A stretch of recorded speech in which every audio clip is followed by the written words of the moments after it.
इतनी शिद्दत से मैंने तुम्हें पढ़ाने की कोशिश की है कि हर जर्रे ने मुझे तुमसे मिलाने की साजिश की है। यूं कहते हैं ना, अगर कोई काम पूरे दिल से करो, पूरी तल्लीनता से करो, या किसी को पूरी दिल से चाहो, तो एक दिन पूरी कायनात तुम्हें उस मंजिल तक पहुंचाने में लग जाती है। इन्हीं बातों को ध्यान में रखते हुए हम आज का अपना टॉपिक प्रारंभ करते हैं, जो कि क्लास 10th यूपी बोर्ड का इंग्लिश का होल सिलेबस है 2025-26 न्यू सेशन का। तो उसके विषय में अब आपको जानकारी दे रहे हैं। Class 10th UP board English new syllabus 2025-26। तो देखिए बेटा, पूरा सिलेबस 70 मार्क्स का है। इंग्लिश का whole syllabus, total syllabus 70 marks का रहेगा, जिसमें से reading section 10 marks, writing section 10 marks, grammar 15 marks, literature 35 marks का। और लिटरेचर में भी प्रोज, जो कि फर्स्ट फ्लाइट बुक है, 15 मार्क्स में है, पोइट्री 8 मार्क्स में है, और सप्लीमेंट्री जिसको फुटप्रिंट्स विदाउट फीट बुक है, जो कि 12 मार्क्स की है। इस तरीके से ये मार्क्स डिस्ट्रीब्यूट किए गए हैं। तो ग्रामर पोर्शन एक तरीके से 35 मार्क्स का है, और लिटरेचर पोर्शन भी आपका 35 मार्क्स का है। नेक्स्ट, अब रीडिंग सेक्शन, जो कि मैंने आपको बताया कि टोटल 10 मार्क्स का है। अभी आपने स्क्रीन पे देखा कि रीडिंग सेक्शन 10 मार्क्स का है। उस 10 मार्क्स को कैसे डिवाइड किया गया, ध्यान दीजिएगा। रीडिंग सेक्शन में एक अनसीन पैसेज होगा, जो कि चैप्टर से रिलेटेड नहीं होगा। वो कोई भी अनसीन पैसेज आएगा, चैप्टर से, लेसन से रिलेटेड नहीं होगा, जिसमें 3 MCQ क्वेश्चंस होंगे और वो 3 मार्क्स के होंगे। फिर नेक्स्ट एक और अनसीन पैसेज का क्वेश्चन होगा, जो कि 2 मार्क्स के होंगे और 3 क्वेश्चंस होंगे, वो 6 मार्क्स का होगा क्वेश्चन। वो भी अनसीन पैसेज का ही है और चैप्टर से रिलेटेड नहीं पूछा जाएगा। कोई सा भी पैसेज आपको दिया जाएगा और उसके 3 क्वेश्चंस होंगे और सब 2 नंबर के होंगे। वो आपको कुछ सेल्फ अपने मन से भी बना के लिखना पड़ेगा, तो उसके लिए आपको कोई चिंता करने की जरूरत नहीं है। वो सब आपको हम ट्रिक्स दे देंगे बाद में। नेक्स्ट राइटिंग सेक्शन है, वो भी 10 मार्क्स का रहेगा, जिसमें एक लेटर राइटिंग होगी, जो कि फॉर्मल या इनफॉर्मल लेटर होगा, प्लस एक एप्लीकेशन। दोनों में से कोई एक करना है, या तो फॉर्मल इनफॉर्मल लेटर में कोई लेना है या एप्लीकेशन, दोनों में से कोई एक ही आपको करना है, जो कि टोटल 4 मार्क्स का होगा। नेक्स्ट एक डिस्क्रिप्टिव पैराग्राफ, रिपोर्ट या आर्टिकल राइटिंग है। इसमें भी आपको मान लीजिए रिपोर्ट और आर्टिकल आया, तो दोनों में से कोई एक ही आपको करके आना है, जो कि टोटल 6 मार्क्स का होगा। तो इस तरीके से ये राइटिंग सेक्शन 10 मार्क्स। तो रीडिंग भी 10 मार्क्स का हो गया, राइटिंग सेक्शन में 10 मार्क्स का हो गया, और उसको हमने डिवाइड करके बता दिया कि किस टाइप से क्वेश्चंस पूछे जाएंगे आपसे। Next one, literature portion.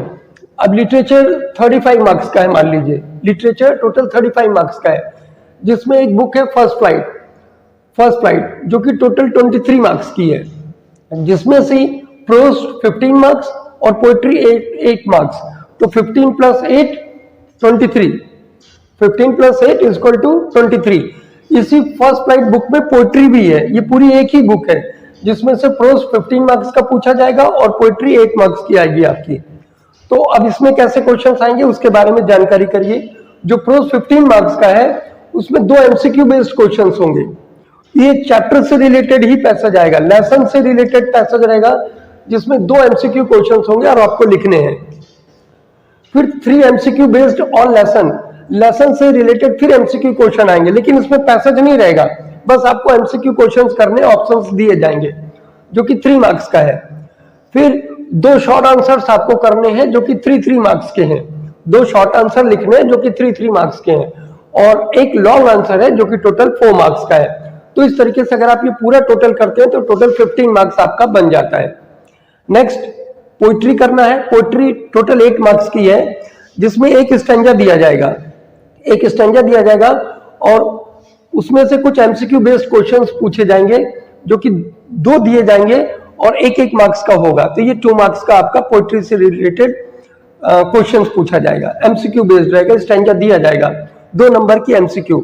फिर एक शॉर्ट आंसर होगा और अथवा करके पूछा जाएगा, और करके 4 लाइन की पोएम लिखने के लिए, जिसमें से कोई भी आप एक कर सकते हैं, या तो क्वेश्चन आंसर लिखिए या तो 4 लाइन की पोएम।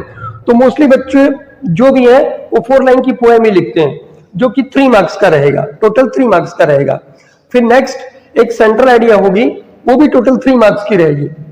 सेंट्रल आइडिया भी आपको 3 मार्क्स में ही लिख के आना है। पोएम की एक सेंट्रल आइडिया होगी जो कि 3 मार्क्स की लिख के आनी है आपको। तो इस तरीके से टोटल पोएम जो हो गई 8 मार्क्स की हो गई। 2 एमसीक्यू बेस्ड क्वेश्चन होगा जो कि स्टैंजा से रिलेटेड है, फिर एक शॉर्ट आंसर लिखना है या पोएम लिखनी है जो कि 3 मार्क्स की होगी। नेक्स्ट एक सेंट्रल आइडिया होगा जो कि 3 मार्क्स का होगा। तो इस तरीके से पूरा मिला के 8 मार्क्स की आपकी पोइट्री है। नेक्स्ट फुटप्रिंट्स विदाउट फीट जो कि टोटल 12 मार्क्स का है। Footprints without feet total 12 marks का होगा, जिसको सप्लीमेंट्री बुक भी आप कहते हो। तो इसमें जो है 5 एमसीक्यू बेस्ड क्वेश्चंस होंगे, 5 एमसीक्यू बेस्ड क्वेश्चंस हैं जो कि 1 मार्क्स के हैं। तो ये एमसीक्यू बेस्ड क्वेश्चंस रहेंगे आपकी। नेक्स्ट एक 1 शॉर्ट आंसर टाइप क्वेश्चन लिखना है जो कि 3 मार्क्स का है। एक शॉर्ट आंसर क्वेश्चन लिखना है जो कि 3 मार्क्स का रहेगा, और एक लॉन्ग आंसर लिखना है जो कि 4 मार्क्स का है। इस तरीके से टोटल कर लेंगे तो 12 मार्क्स हो गया। तो आपने देखा कि प्रोज कितने मार्क्स का था, 15। प्रोज आपका कितने मार्क्स का था, 15। पोएम आप जो आपकी पोइट्री है, आपकी पोइट्री कितने मार्क्स की थी, 8। और आपकी जो सप्लीमेंट्री बुक है, सप्लीमेंट्री बुक है वो आपकी टोटल 12 मार्क्स की है। तो अगर इस तरह अगर आप टोटल करेंगे तो कितना हो जाएगा, 35 हो जाएगा। तो 35 मार्क्स का आपका ये लिटरेचर पोर्शन था। तो इस तरीके से ये आपका फुटप्रिंट्स विदाउट फीट जिसको सप्लीमेंट्री बुक कहते हैं, ये टोटल हो गया, और ये टोटल आपका 35 मार्क्स बन गए आपके। नेक्स्ट ग्रामर पोर्शन, जो कि अभी हमने बताया कि ग्रामर आपका 15 मार्क्स का आएगा। अब 15 मार्क्स में किस तरह डिस्ट्रीब्यूट किया गया है, क्या क्या चीजें पूछा जाएगा उसके बारे में ध्यान दीजिए। 5 एमसीक्यू बेस्ड क्वेश्चंस होंगे ग्रामर में पहले, मतलब इसके ऑप्शंस आएंगे जो कि पार्ट्स ऑफ स्पीच से रिलेटेड होगा, टेंस होगा, आर्टिकल होगा, रीऑर्डरिंग ऑफ सेंटेंस होगा या स्पेलिंग होगा। इन्हीं में से 5 एमसीक्यू बेस्ड क्वेश्चंस होंगे, इससे रिलेटेड 5 एमसीक्यू बेस्ड क्वेश्चंस होंगे। नेक्स्ट उसके बाद नरेशन वाइज या पंक्चुएशन जो कि 2-2 मार्क्स के क्वेश्चन है, 2-2 मार्क्स के। Narration 2 marks, wise 2 marks, punctuation 2 marks का क्वेश्चन। नरेशन मतलब जिसको डायरेक्ट और इनडायरेक्ट स्पीच आप कहते हैं, wise means active voice, passive wise, punctuation जो विराम चिन्ह लगता है। तो ये 2-2 मार्क्स के क्वेश्चंस रहेंगे जो आपको करके आने हैं, 2-2 मार्क्स के। इसमें कोई ऑप्शन वगैरह नहीं दिया जाएगा, ये आपको सेल्फ बना के आना है। इसमें तो आपको ऑप्शंस मिलेंगे, ये आपको ऑप्शंस मिलेंगे, लेकिन ये आपको सेल्फ बनाना है, इसमें आपको कोई ऑप्शन नहीं मिलेगा। नेक्स्ट उसके बाद ट्रांसलेशन होगा, एक हिंदी का पैसेज होगा, आपको इंग्लिश में उसको कन्वर्ट करना है, चेंज करना है, जो कि टोटल 4 मार्क्स का होगा ट्रांसलेशन। हाँ, एक और बार हम आपको क्लियर कर दे रहे हैं ग्रामर का, अगर आपको ज्यादा क्लियर ना हो तो मैं एक और बार क्लियर कर दे रहा हूं। ग्रामर जो कि मैंने आपको 15 मार्क्स का बताया था, जिसमें से आर्टिकल 1 मार्क्स का है, spelling 1 mark, parts of speech 1 mark, tense 1 mark, reordering 1 mark. मतलब ये सारे क्वेश्चंस 1 2 3 4 5 ये टोटल क्वेश्चंस आपको ऑप्शंस में मिलेंगे, ये आपको ऑप्शंस में मिलेंगे, मतलब मल्टीपल चॉइस क्वेश्चन है, इसमें ऑप्शंस मिलेंगे। और नरेशन 2 मार्क्स का है, कोई ऑप्शन नहीं। Wise, active voice, passive wise 2 marks का है, पंक्चुएशन 2 मार्क्स का है। और उसके बाद ट्रांसलेशन होगा जो कि हिंदी से इंग्लिश में आपको कन्वर्ट करके आना है। हिंदी का पैसेज रहेगा, उसको आपको इंग्लिश में कन्वर्ट करना है, टोटल 4 मार्क्स का रहेगा। इस तरीके से आप मार्किंग स्कीम देख लीजिए, टोटल 15 मार्क्स की ये ग्रामर क्वेश्चन बन गया आपका। अब आपको जरा से भी कोई दिक्कत नहीं रहेगी कि अब प्रोज में टोटल आपको 9 चैप्टर्स की स्टडी करनी है। प्रोज में टोटल 9 चैप्टर्स की स्टडी करनी है, और ये सामने इनके राइटर्स या ऑथर्स के नेम है, और ये टोटल आपके 9 चैप्टर्स हैं जो कि प्रोज के हैं, इनकी आपको स्टडी करनी है। अब पोएट्री सेक्शन में आ जाओगे तो ये टोटल 10 पोएम्स हैं, और ये साथ में उनके पोएट्स के नेम है। ये तो पोएट्री सेक्शन है, इसके अंदर 10 पोएम्स हैं और ये उनके पोएट्स के नेम है। और ये जो पोइट्री है वो फर्स्ट फ्लाइट बुक के ही अंदर है, मतलब कि प्रोज के अंतर्गत ही है। प्रोज और पोइट्री एक ही बुक है जिसमें 9 चैप्टर्स प्रोज के हैं और पोइट्री के 10 पोएम्स है, आपको पोएम में पढ़नी है, और ये सामने पोएट्स के नेम है। उसके बाद फुटप्रिंट्स विदाउट फीट जो कि एक अलग बुक है, ये एक डिफरेंट बुक है, अलग बुक है, इसको सप्लीमेंट्री बुक कहा गया है। इसमें टोटल 9 चैप्टर्स है और ये इनके राइटर या ऑथर्स के नेम है, इस पर आप ध्यान रखिएगा। तो कुल मिलाकर जो आपको पूरा समझ में आ गया होगा। पूरे लिटरेचर में आपको प्रोज में जो आपकी प्रोज है उसमें आपने 9 चैप्टर्स को पढ़ा, और पोइट्री में